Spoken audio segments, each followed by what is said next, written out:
a ti ṣetán láti fọ ilẹ̀ Yorùbá mọ́. Èmi kọ́ mo sọ, àwọn àgbààgbà ilẹ̀ Yorùbá lọ́balọ́ba ni wọ́n la gbọ́ pọ̀ sọ bẹ́ẹ̀. Now ọmọ Yorùbá, ẹ jẹ́ ká wò lọ wò bọ̀, ṣé ó yẹ kí a fọlẹ̀ Yorùbá mọ́ àbí kó yẹ ká fọlẹ̀ Yorùbá mọ́? Ẹ máa dá mi lóhùn sí comment section. Ó ní àwọn information kan tí mo jáde wá fún yín ẹ̀yin ọmọ Yorùbá. Mo fẹ́ jẹ́ kí gbogbo wa lọ mọ̀ kankan o. Bí ọba ayé tó bá rò pé èèyàn nìkan ló ń rí ẹ, ọba ayé náà ń rí ẹ. Ẹni tó bá ṣe ohun tó dáa, ẹ jẹ́ ká gbìyànjú láti máa appreciate ẹ̀. Òun lẹ ṣe rí kódà pé program tèmi fẹ́ yàtọ̀ bákan kò kì í ṣe pé ó rírí yàtọ̀. Bí kò ṣe wípé àwa ò ní fojú fo nǹkan kíkan tí ẹ̀dá kọ̀ọ̀kan bá ṣe ní dáadáa. Téèyàn bá ṣe nǹkan burúkú, a máa sọ lẹ́sẹ̀kẹsẹ̀. Téèyàn bá ṣe ohun tó dáa, a máa sọ lẹ́sẹ̀kẹsẹ̀. Òun lẹ ṣe rí tá à ń fojoojúmọ́ yin bàbá wa olóyè Sunday Adéníyì Adéyẹmọ Ìgbòho ṣá. Ọ̀rọ̀ tá à ń sọ látijọ́ yìí tí ó tètè yé àwọn bàbá wa, ó ti yé ọ̀pọ̀lọpọ̀ wọn nísìnyí. Inú mi dẹ̀ dùn, mo ní ayọ̀ láti sọ fún gbogbo ọmọ Yorùbá wípé ọ̀kan ṣoṣo ní gbogbo àwọn ọmọ Yorùbá. Mo sọ fún yín, tí àwọn bàbá wa tí wọ́n bá bínú tán, tàbí táwa ọmọ Yorùbá tá bá yarí tán, kò ní sí ohun tó ń jẹ́ Fúlàní mọ́ ní gbogbo ilẹ̀ Yorùbá. Fúlàní tó bá wá ó máa wá ṣòwò àpàdà ni, kò ń ṣe pé kó wá máa pa wá lógúnlógún, kó máa pa wá lọ́gbọ̀nlọ́gbọ̀n, kó máa jí wa gbé lógúnlógún, kó máa jí wa gbé lọ́gbọ̀nlọ́gbọ̀n, kò ní sí ìyẹn mọ́. Ẹ̀yin náà ẹ wò, kéèyàn wà lé kọ́kùn ẹ̀ má balẹ̀, kéèyàn sùn kó máa di ojú kan la ojú kan. Because as a matter of fact, genocide, nǹkan tí wọ́n ń ṣe báyìí nílẹ̀ Yorùbá wọ́n ń ṣe ethnic cleansing. Wọ́n ń ṣe ethnic cleansing. Mo fi Ọlọ́run ọba bẹ̀ gbogbo ẹ̀yin tẹ́ ń wò mí káàkiri àgbáláyé, ẹ máa share fídíò yìí. Ẹ jẹ́ kó dé ọ̀dọ̀ gbogbo àwọn tí ohun tó wà nílẹ̀ yìí tí wọ́n ní kò yá wọn, ó dẹ̀ yọ ọ̀pọ̀lọpọ̀ wọn. Ṣé láwọn kan wà ó yé wọn, ìjẹkújẹ ò lè jẹ́ kí wọ́n ṣe mẹ́ni kó yé àwọn.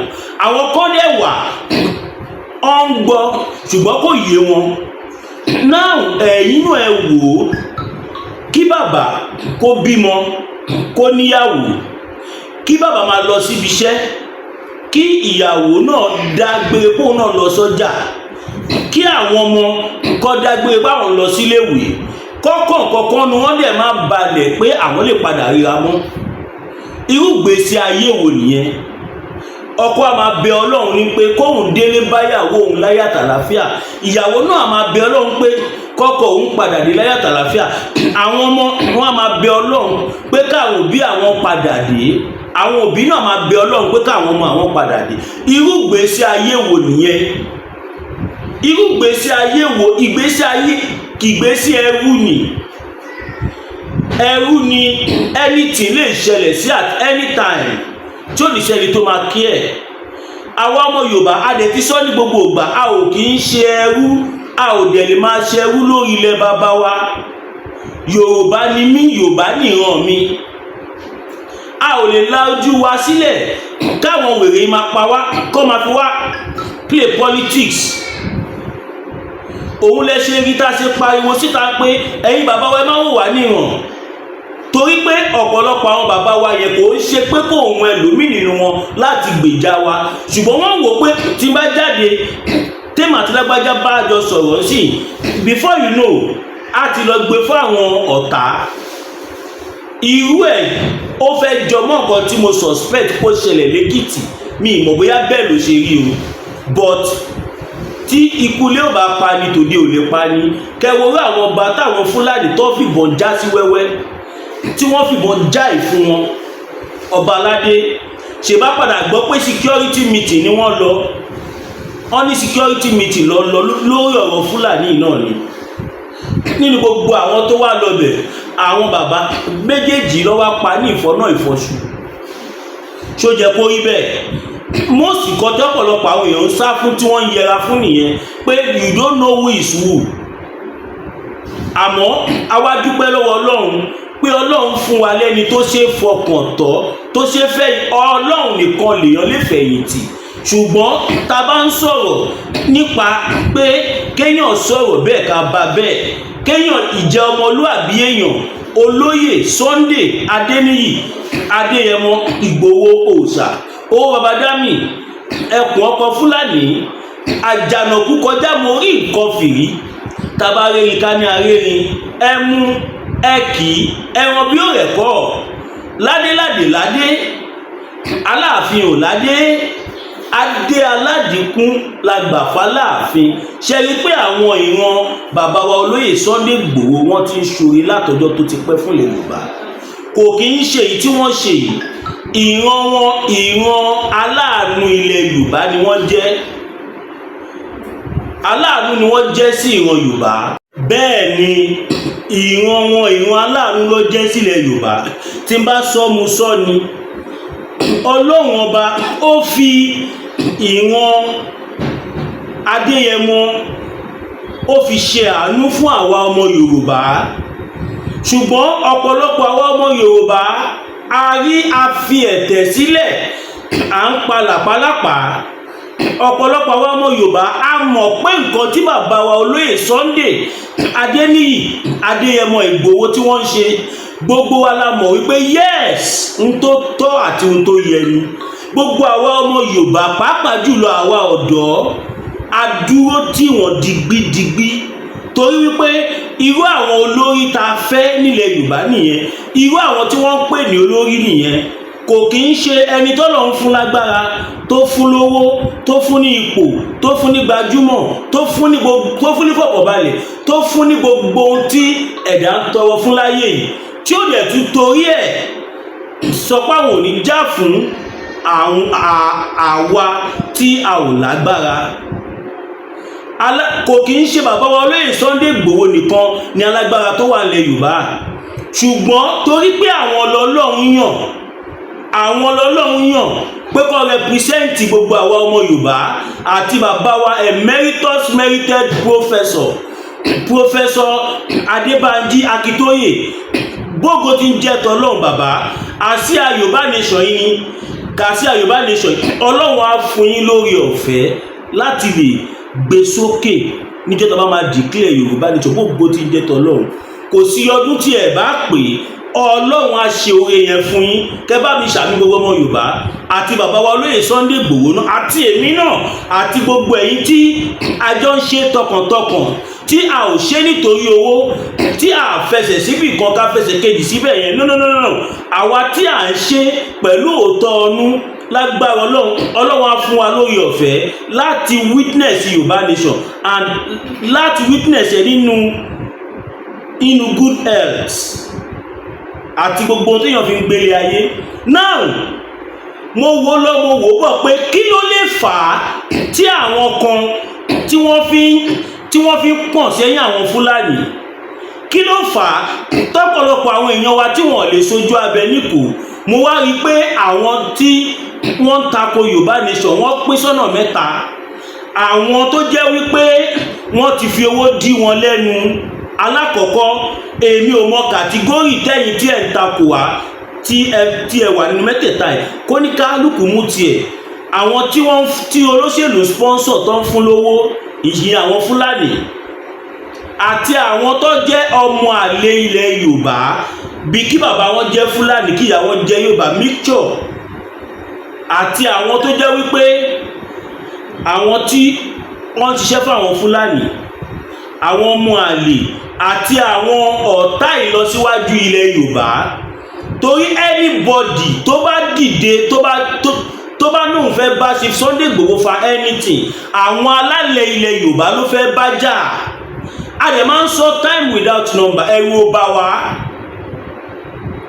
ẹ̀rù kò bá wa àwọn bàbá wa ló ń dìwà mú pé ẹ ṣe sùúrù ẹ ṣe jẹ́jẹ́ ẹ ṣe pẹ̀lẹ́pẹ̀lẹ́ tí ó bá rí bẹ́ẹ̀ Fúlàní báwo kódà àní bá wọn ọ̀rọ̀ lásán la máa bá wọn sọ tí wọ́n dẹ̀ máa fi ilẹ̀ Yorùbá lẹ̀ tí wọ́n ní bojú ẹ̀yìn mọ́ ilẹ̀ Yorùbá la wà ń bíbá yìí inú mi dùn àwọn bàbá wa wọ́n ti ń fakọyọ wọ́n ti ń jẹ́ ká mọ̀ wípé ọba làwọn ọmọ Yorùbá ẹ má bá mi rọ̀jò àdúrà fún gbogbo àwọn ọba tí mo dárúkọ nu program lánàá. Ọ̀pọ̀ gan tí bá ní kí n máa dárúkọ wọn máa ṣí àwọn ẹlòmíì torí mi ni wọ́n tó kọ gbogbo wọn lórí. Àwọn ọba kan wà nílẹ̀ Yorùbá ń sì tún jẹ́ pé wọ́n ṣe tán wọ́n juwọ́ jùsẹ̀ pé kí ìran Yorùbá bọ́ lóko ẹrú. Bẹ́ẹ̀ ni likewise àwọn gómìnà kan náà wọ́n fẹ́ bọ̀ wọn ò lè sọ síta nítorí àwọn olórí burúkú Fúlàní. Gómìnà wo ni ò léyàn lẹ Yorùbá tó ń pa tí ó bá jẹ́ ọmọ tó bí nínú ẹ̀ ajẹ́mọ́ kò sí tábà trace gbogbo wa nílẹ̀ Yorùbá gbogbo ala ní ọ̀nà kan tàbí ìkejì tí a fi connect. Ẹ má jà tọ́ra wa. Inú mi dẹ̀ dùn fún ìgbésẹ̀ tí àwọn àgbààgbà ilẹ̀ Yorùbá kọ̀ọ̀kan àkàtà àwọn lọ́balọ́ba tí wọ́n gbé lórí ọ̀rọ̀ pé kí security wà nílẹ̀ Yorùbá. Mo tún fàsìkò yìí dúpẹ́ lọ́wọ́ bàbá wa olóyè Sunday Adéníyì Adéyẹmọ Ìgbòho Òòṣà àti bàbá wa emeritus merited professor Adébánjí Akíntóyè. Mo lù wọ́n lọ́gọ̀ọ́ ẹnu lágbára Ọlọ́run ẹ pẹ́ fún wa bàbá. Orílẹ̀-èdè tí a fẹ́ gbà yìí nígbà tá a bá gbà á ò ní fi ẹnì kankan nínú àwa tí à ń ṣe tọkàntọkàn wọn ò ní fi wá ṣe àwátì. Ọmọ Yorùbá ẹ lọ múra. A dẹ̀ ti ń pariwo fún yín láti last week. Ẹ̀yin ọmọ Yorùbá tẹ wà nílẹ̀ Haúsá àsìkò ilé ti yá báyìí. We are using this medium to tell our people tó wà láàrin àwọn Fúlàní tí wọ́n ń gbé pẹ̀lú wọn ẹ máa darí bọ̀ nílé. Gbogbo alamọ̀pọ̀ àwọn Fúlàní yìí nígbà tó bá rí pé àwọn ọmọ wọn tó ń rán níṣẹ́ dé tòrutòru tó bá rí pé a lé wọn kúrò nílẹ̀ Yorùbá tán àsọpá bá Fúlàní gbé. Fúlàní ló ń sọ pé àwọn ò bá wa gbé dẹ́ kan filẹ̀ bàbá wa lẹ̀. Fúlàní ò lè máa wá láti Sokoto kó máa wá láti Nasarawa kó máa wá láti Jigawa kó máa wá láti Yola kó máa wá láti Maiduguri kó máa wá láti Kano kó máa wá láti Katsina kó wá máa pa àwọn ìyá àti bàbá mi àtẹ̀gbọ́n mi àtàbúrò mi. Kò ní lè work. Ìtí ẹ̀dẹ̀ ṣe ní last year ní àbí early this year every year ni wọ́n ti ẹ̀ ṣe. Ìtẹ̀ṣe tẹ̀mú àwọn ọba wa tẹ fi wọ́n lánu. Ẹ jẹ́ ká lọ sọ kọ́kọ́ fún yín lè yìí. Ẹni ọba tó bá ṣe tiwa tí ẹ bá lọ pẹ́ lè wèlé ẹ̀ta abẹ́ lè ṣe anything fún àwa máa protect irú ọba bẹ́ẹ̀. Bàbá wa lóyè Sunday Igboho náà ti sọ wọ́n ní kí gbogbo ẹ̀yin apànìyàn ẹ̀yin ajínigbé ẹ̀yin afẹ̀míṣòfò wọ́n ní kẹ́ fi ilẹ̀ Yorùbá kò ń ṣe Ọ̀yọ́ state nìkan o gbogbo ilẹ̀ Yorùbá ni pátápátá a ò fẹ́ Fúlàní X-Men àwọn tó jẹ́ kẹ́ gbé orúkọ lé wọn lórí pé afẹ̀míṣòfò terrorist ni wọ́n wá ní ń lo ọpọlọ pè wọ́n ní bandit adé bandit kẹ́ẹ̀mọ̀ túmọ̀ bandit ni. Ìlú wo ni wọ́n ti ń dá terrorist sí? Kò sí ní gbogbo àgbáyé. Kò sí ìlú tó accommodate ti afẹ̀míṣòfò tó wọ́n mọ̀ wípé wọn ò ní ronúpìwàdà láéláé. Ẹ wò kan tó ṣẹlẹ̀ nígbà ayé Buhari àwọn Boko Haram Fúlàní terrorist tí wọ́n mú kí ló jẹ́ kí Buhari ṣe? Ó jẹ́ kó lọ waste gbogbo wọn ni bọ̀ wọ́n waste wọn kí ló ṣe? Kàkà bẹ́ẹ̀ ọwọ́ lọ recruit wọn sínú àwọn forces. So kíṣẹ́ tí wọ́n ṣe tẹ́lẹ̀ kó lè wà official.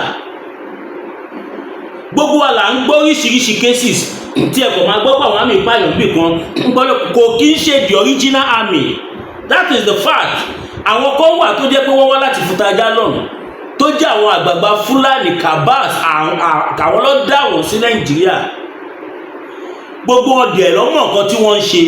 Àwa ń fi àsìkò yìí sọ fún yín wípé operation no agbénipa nílẹ̀ Yorùbá mọ́ ti bẹ̀rẹ̀ báyìí. Operation don't kill our people again. Operation don't kidnap our people again. Operation total security protection in Yorùbá land ó ti bẹ̀rẹ̀ báyìí. Gbogbo ala mọ̀ wípé bàbá mi olóyè Sunday Adéníyì Adéyẹmọ Ìgbòho Òòṣà bàbá ò kí ń bá wọn èèrà tí ó lọ́mọ nínú. Ẹnu àná tí bàbá wa kọ̀ fi rọra sọ̀rọ̀ tí wọ́n jẹ́ kó yé gbogbo ọmọ Yorùbá wípé àwọn ń fàsìkò yìí sọ fún gbogbo àwọn afẹ̀míṣòfò tó wà ní òkè ògùn kó fi bẹ̀ sílẹ̀ báyìí báyìí. Ẹ̀yin ìyá wa mi ní parọ́ fún yín, kílẹ̀ àná tó ṣú a ti ń gbọ́ pé wọ́n ti ń lòdù tírélà jáde inú òkè ògùn. N tá à ń sọ nìyẹn, kí akọni sọ̀rọ̀ gbèrú kó dẹ̀ ní wait.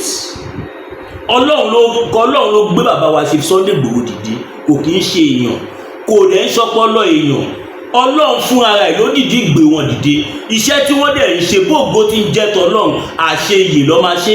Gbogbo ẹnikẹ́ni tá bí nínú ọkùnrin tàbí tá bí nínú obìnrin tó bá wò wípé iṣẹ́ tó máa dé yẹ mọ́ ń ṣe òun làwọn fẹ́ dàrú tàbí láwọn fẹ́ gbé ṣubú, bóògbó ti ń jẹ́ tọ́lọ́run, ẹni yẹn kò ní kú síbi tí aṣọ ẹ̀ wà.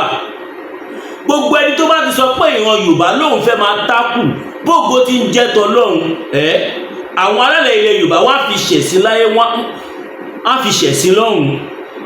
Torí gbogbo wa la mọ̀ pé yà ń jẹ́ àwa ọmọ Yorùbá. Anyway, kí n tó bọ́ kí n tó play second ó ní fídíò kan tí mo fẹ́ play fún yín. Kí n tó play ẹ jẹ́ ká dé ọ̀dọ̀ bàbá wa Máyégún torí a nígbà ti dira. Ọmọ Yorùbá kò máa ń ṣeré, eré lẹ pé kò máa ń ṣeré. Ọlọ́run gbọ́ kò kì í ṣeré rárá àti rárá.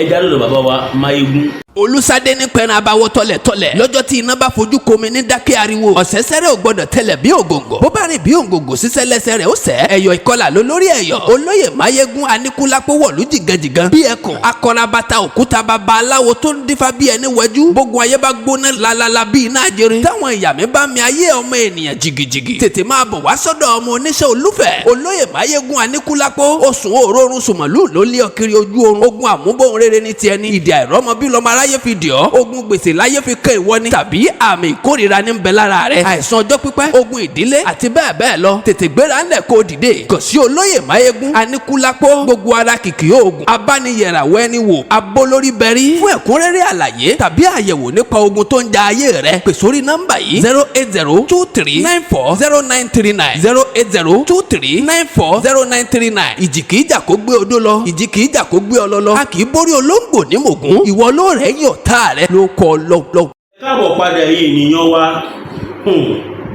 bàbá Máyégún atáto iyọ̀ ọ̀dùn ojoojúmọ́ ni mo fi máa ń sọ fún yín atáto iyọ̀ ọ̀dùn bàbá Máyégún kúrò nù ẹni tí òwe ṣe má jẹ́ kí lọ́wọ́lọ́wọ́ báyìí o ọmọ Yorùbá ìwọ tó bá mọ̀ kó fẹ́ dira kí wọ́n wá ká ẹ mọ́lé kó defend dira ẹ kí wọ́n ṣe gbólà kó báyìí kó má wọlé kó dẹ̀ sá lọ fáwọn Fúlàní ẹ pé bàbá Máyégún náà ọmọ Yorùbá ẹ̀yin náà ẹ wò ṣé níbi tí ojú làdé yìí ṣó jẹ́ kí àwa ọmọ Yorùbá àwa ìran aládé ká sì máa fòyà fún ẹ̀yà kan ní ọ̀tá ẹ wo handwriting àwọn people yìí they are not hiding it. Ẹnu àná tí bàbá wa olóyè Sunday Igboho jáde Buratai sáré fò jáde ó sáré sọ̀rọ̀ gómìnà sáré fò jáde ó sáré sọ̀rọ̀ àtàwọn northern elders kọ̀ọ̀kan because wọ́n mọ̀ pé ohun tí bàbá wa olóyè Sunday Igboho bá sọ wọ́n mọ̀ pé gbogbo ọmọ Yorùbá ló sọ. Ẹ jẹ́ ká bẹ̀rẹ̀ sí ní kọ sí comment section nísìnyí wípé Chief Sunday Igboho is our representative. Whatever Igboho says is from the whole of Yoruba land. Ẹ máa kọ sí comment section káwọn international communities kọ́ máa mọ̀ pé yes ohun tí bàbá wa olóyè Igboho ń ṣe wọn jíṣẹ́ ara wọn gbogbo àwa ọmọ Yorùbá láwọn àtàwọn lọ́balọ́ba àtọ́lọ́ everybody àwa láwọn wọn a ò fẹ́ àwọn afẹ̀míṣòfò mọ́ nílùú wa tá a bá tètè lé wọn ẹ wo àdó olóró tó ń dún nílẹ̀ Haúsá ní ẹnìjọ́ mẹ́ta yìí ẹ má gbàgbé tí wọ́n bá fẹ́ ṣe orí burúkú tí wọ́n máa ń ṣe ilẹ̀ Haúsá ni wọ́n ti kọ́kọ́ máa ń bẹ̀rẹ̀ wọ́n á ṣe bí ẹ̀mẹ́ta sí ẹ̀mẹ́rin débi pé a ti lọ round pé kò báyìí ṣẹlẹ̀ nílẹ̀ Haúsá o tẹ́bákọ̀ máa gbọ́ báyìí ẹ̀rí pé ó máa ṣẹlẹ̀ nílẹ̀ Yorùbá ìdí nìyẹn tí àwa ọmọ Yorùbá ta ṣe gbọ́dọ̀ wà ní ìmúra sílẹ̀ a dẹ̀ tún dúpẹ́ nísìn pé àwọn bàbá wa ojú wọn ti là wọ́n ti rí nǹkan tá à ń sọ, wọ́n ti rí nísìnyí wípé nǹkan tá à ń sọ nípa àwọn olórí burúkú yìí pé òtítọ́ ni. Wọ́n fẹ́ hun ìran Yorùbá tán ni. Mo fi Ọlọ́run búra fún yín, àwọn Fúlàní they are not religious people. Islamic is their weapon. Gbọ́, they are not religious people. Wọ́n ń ṣẹni tó gba ẹ̀sìn. Wọ́n gbé mùsùlùmí dání, wọ́n gbé Islam sọ́wọ́ torí ọmọ pàwọ́ ọmọ Yorùbá a nífẹ̀ẹ́ Islam pé a ò lè fọ̀rọ̀ Islam ṣeré. Tẹ́ bá rántí nígbà tí àwọn colonial masters tí wọ́n fẹ́ tí wọ́n lọ sílẹ̀ Haúsá tó kógun jà wọn tí wọ́n kọ́ka wọn, nígbà tó wá sílẹ̀ Yorùbá ohun tí wọ́n rí tó bá ẹ̀rù bá wọ́n rí pé ìran Yorùbá ò kì í ṣe ìran téèyàn lè fògùn jà. Ọmọ pé táwọn bá fẹ́ lo physical combat wọn lè rí draw. Ilẹ̀ Yorùbá a máa ṣàgùn lóòjẹ́ a sì máa jẹ́ lóòjẹ́. A máa bá ọ̀pẹ sọ̀rọ̀ kọ̀pẹ́ adẹ́múra ogun. Ilẹ̀ Yorùbá ló wà. A máa bá afẹ́fẹ́ àkàwọn bàbá wa máa bá afẹ́fẹ́ sọ̀rọ̀ everywhere. Ṣé wáìnì mi ni Yorùbá ni wà. We are Yorùbás. Ọmọ Yorùbá ni wá pọ́nbélé. A ò lè torí pé ẹgbẹ́ ẹ̀sìn dání kẹwàá máa pa wá ká máa wò wọn. Nǹkan tí ó yẹ ọ̀pọ̀lọpọ̀ àwọn Yorùbá scholars yìí ni wípé these Fulanis they are not religious people. Ọmọ pa ni pé a nífẹ̀ẹ́ Islam, ọwọ́ afẹ́ fi yẹn wọlé sí wa lára. Tí ó bá tiẹ̀ yé yín tẹ́lẹ̀ ohun tẹ́ ẹ̀ rí tó ń ṣẹlẹ̀ nísìnyí ṣó bá nǹkan tí Al-Qur'ani sọ ṣó bá mu. Ohun tó tún wá dùn mí jù fún ọ̀pọ̀lọpọ̀ àwọn àfáà ńláńlá tí mo mọ̀, a ò tí ì rí kankan àfi díẹ̀ títí nínú wọn. Àwọn tó dẹ̀ sọ̀rọ̀ gan ò fi gbogbo ẹnu sọ̀rọ̀. Àìtí láfa àkọ́kọ́ kó wá àkàwọn àfáà ńláńlá kó wá kọ̀ndẹ́mù nǹkan táwọn Fúlàní yìí ṣe. Wọn kọ̀ndẹ́mù ẹ̀ nítorí pé wọ́n believe pé ọmọ ìyá àwọn ni wọ́n, mùsùlùmí ni wọ́n. This is not about religion. This is about your tribe, your genetic. This is about your people. Torí ẹ̀ mo máa ń respect man Ààrẹ Laji Abbas yẹn. I so much respect him for his courage, for his honesty toward Yoruba land. Ààrẹ Laji Abbas ẹ̀yin èèyàn wa kẹ́ bá wa fún wọn ní support. Kò tí pọ̀ jù tí federal government tàbí state government tàbí local government tó bá assign ọlọ́pàá bíi 4-5 kó máa ṣọ́ Ààrẹ Laji Abbas káàkiri pẹ̀lú pàtí ó va ẹyọkan àbí méjì kò tí pọ̀ jù nìkan tí máa gbé dání. Tẹ́ bá wo Ààrẹ Laji Abbas dáadáa ẹ rí pé gbogbo nǹkan tí wọ́n ń ṣe wọn ò fi ọ̀rọ̀ Yorùbá ṣeré. Bẹ́ẹ̀ ló ṣe jẹ́ kó ṣe rí sí gbogbo àwọn olóyè tó kù nílẹ̀ Yorùbá. Wọn ò gbọ́dọ̀ máa fi ọ̀rọ̀ Yorùbá ṣeré. Ṣèbí kan náwọn tá à ń pè ń bàbá ní Olúwo. Ẹ wo ìwà tí Olúwo ń hù nísìn. Ṣé ìwà ọba ilẹ̀ Yorùbá ni Olúwo ń hù? Tó ń tà wá sóko ẹrú. Ìtí bàbá wa Àfọ̀njá ṣe àìtí bọ̀ níbẹ̀ ẹ̀yin náà tún ṣe míì because what Olúwo is doing right away is the same thing as what our forefathers Àfọ̀njá did. Àfọ̀njá ká tiẹ̀ sọ pé àwọn tiẹ̀ ń jà fúlù wọ́n lọ invite àwọn Fúlàní bí kò wá gbèjà ìlú wọn. Ìyẹn gan tún sì bẹ́tà díẹ̀ ju ìtọ́lúwo ṣe yìí lọ. Olúwo nìkan wá gbèjà òun. Olúwo wá ọmọ Fúlàní kan tó lágbára tó lẹ́nu which is Ado Bayero lára àwọn Kàbá Nàìjíríà náà lòun náà lára àwọn tó wà pẹ̀lú àwọn Fúlàní people yìí ni.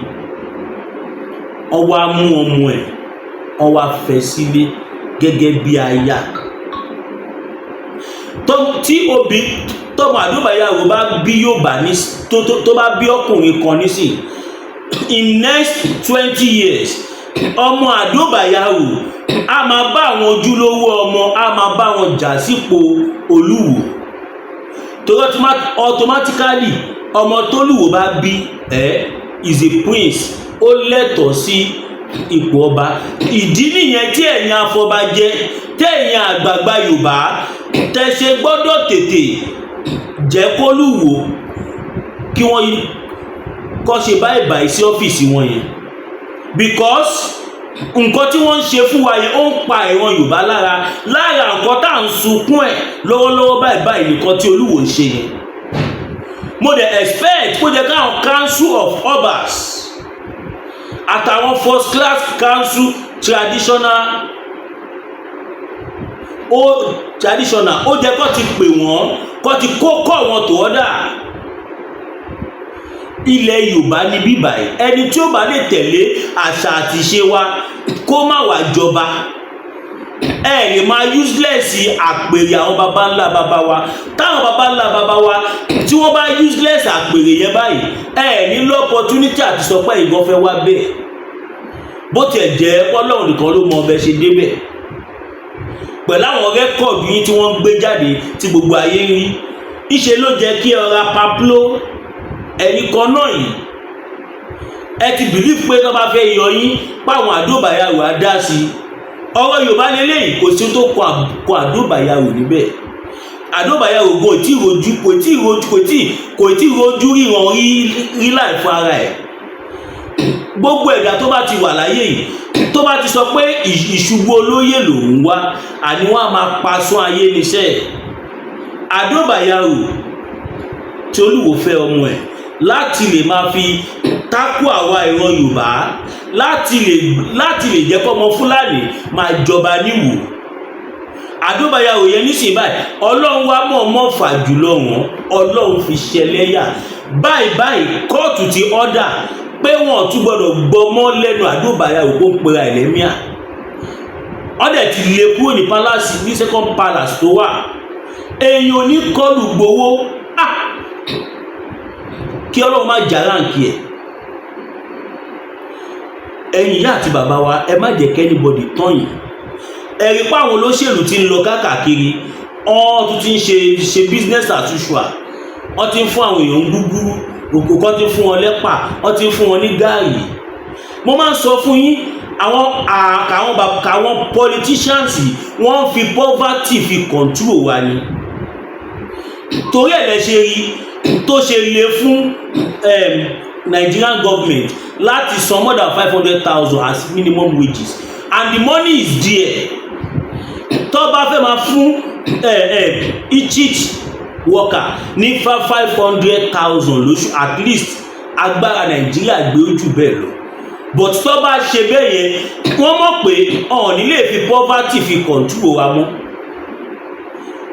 Ọlọ́run wá rí gbogbo ìyà tá ń jẹ ó wá gbé ẹnìkan dìde ọmọdé yẹn mọ́. Tọ́lọ́run dẹ̀ ń jẹ́wọ́ agbára ẹ̀ pé òun lòún gbé dìde. Tí ó bá ń ṣe Ọlọ́run ló gbé Chief Sunday Igboho dìde July 1st kí ni ó bá ti ṣẹlẹ̀?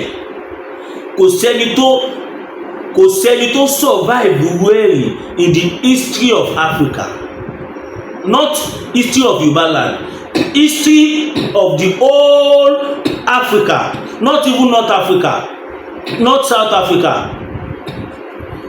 North, South, West, East and North.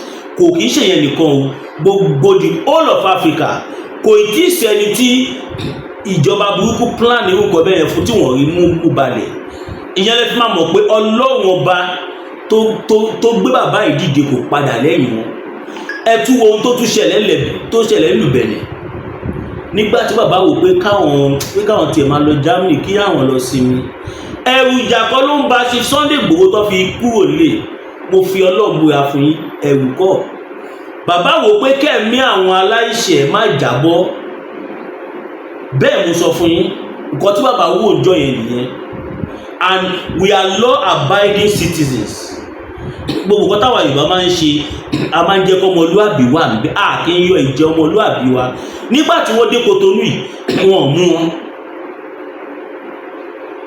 Bí wọ́n ṣe dá wọn dúró báyìí káwọn àti ìyàwó wọn tí wọ́n ń dọ́gbọ́n fi ẹjọ́ dá wọn tó ṣe táwọn ọlọ́pàá dé tó sọ̀rọ̀ àǹdí wọn. Àwọn àtàwọn ọlọ́pàá yẹn jọ lọ sọ́fíìsì wọn.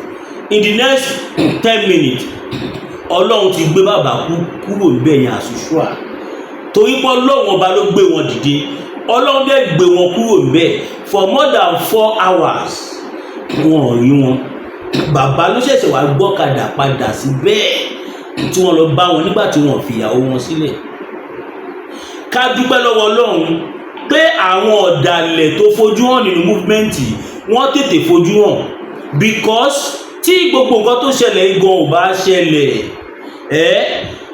kí la mọ̀ tí wọ́n bá ti ṣe fún bàbá wa olóyè Sunday kí a tún fìyẹn dúpẹ́ lọ́wọ́ ọlọ́run tí wọ́n bá mú bí wọ́n ṣe mú wọn yẹn kí la mọ̀ tí ó bá tún ṣẹlẹ̀ gbogbo àwọn ọ̀dàlẹ̀ tó yí wọn ká tọ́lọ́ ń tú àṣírí wọn yìí ànímọ̀ torí every time a lọ gbọ́ngbọ́ngbọ́ngbọ́n kò dẹ̀ síkọ̀ tí wọ́n lè ṣe àdúpẹ́ lọ́wọ́ ọlọ́run fún yẹn ẹja dé ẹ̀ka ìpolówó ọjà.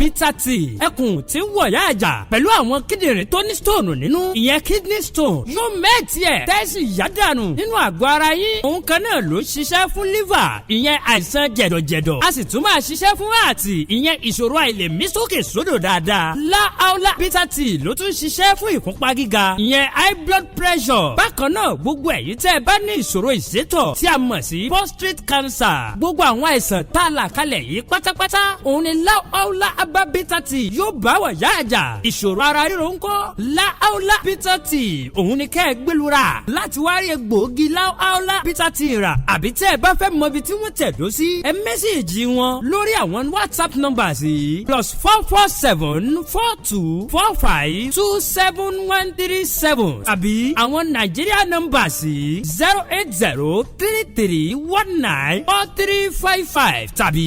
08026265000 kò bára rí ẹ̀rí inú ẹ̀jẹ̀ ti kàn jẹ̀gbọ̀n lọ́wọ́ láàólà bitter tea gbẹlura kò rí yàtọ̀ bẹ̀.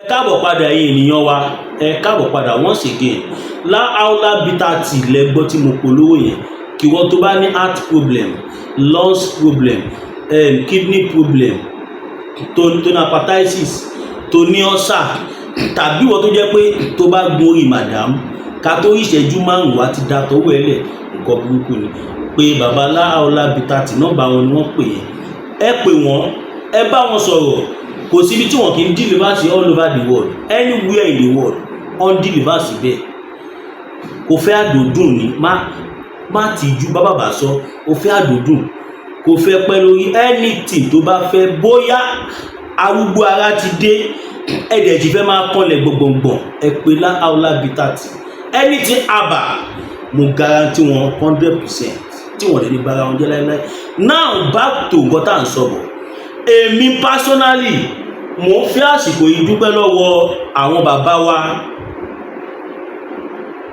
àgbààgbà àtàwọn lọ́balọ́ba tí wọ́n dá sí pé kí a jọ fọlẹ̀ Yorùbá mọ́ torí tá a bá fọlẹ̀ Yorùbá mọ́ àwọn pípù yìí máa fọ àwa mọ́lẹ̀ àwọn pípù yìí ò hide ẹ̀ they are not hiding it wọn hide ẹ̀ pé àwọn bá wa jà àwa là ń tọ́nà wẹ́bí kiri once again my name is Williams Olúwatósìn ọmọ Ògúnbíyì aka mass bearer for the bad leaders aka mass gloria for the good leaders aka alógúnmàṣíkà odò àgbéwà kò ní bí ọ̀dà ẹ má gbàgbé ẹ like ẹ share ẹ comment ẹ subscribe ẹ tọ notification button yín so that bàbá ṣe ń jùlẹ̀ ẹ̀yin ilẹ̀ kọ́kọ́ máa ẹ dẹ̀ má gbàgbé láti fún wa ní super sticker super chat super thanks ẹ̀yin tó lọ́wọ́ bá bùkún fún ẹ support ti studio project wa a ti lọ sanwó laptop báyìí nísìnyí wọ́n máa gbé wá fún wa anytime from now and she need the desktop air condition professional microphone webcam camera standard generator àti bẹ́ẹ̀ bẹ́ẹ̀ lọ àti studio table gbogbo ẹ̀ nǹkan tí a ṣe ṣe 5.4 million kò kì í ṣe pé bóyá ní gbogbo nǹkan ta fẹ́ o but tí àwọn ilé bá sì wà available kò ní jẹ́ kí iṣẹ́ yẹn kò ní jẹ́ kó falẹ̀ mo fàsìkò ìdúpẹ́ lọ́wọ́ gbogbo ẹ̀yin tẹ́ ti fún wa ní 1 naira 2 naira no matter ẹ ṣe àdúpẹ́ lọ́wọ́ yín ẹ̀yin tí ẹ bá tún fi sífẹ̀ support wa ẹ support wa sórí 021 02168 704 ẹ̀yin tẹ́ bá fẹ́ gbé ìpolówó ọjà fún èmi ọmọ yín Masbi tí ò takò nǹkan tá à ń ṣe tàbí tẹ́ fẹ́ gbé ìpolówó ọjà fún mi kó ṣàjẹ́ legit something tí ó dẹ̀ against the movement wa yìí ẹ pè mí sórí +229 5774 7970 +229 5774 7970 WhatsApp only ni o ẹ ṣé I love you all ó dìgbà.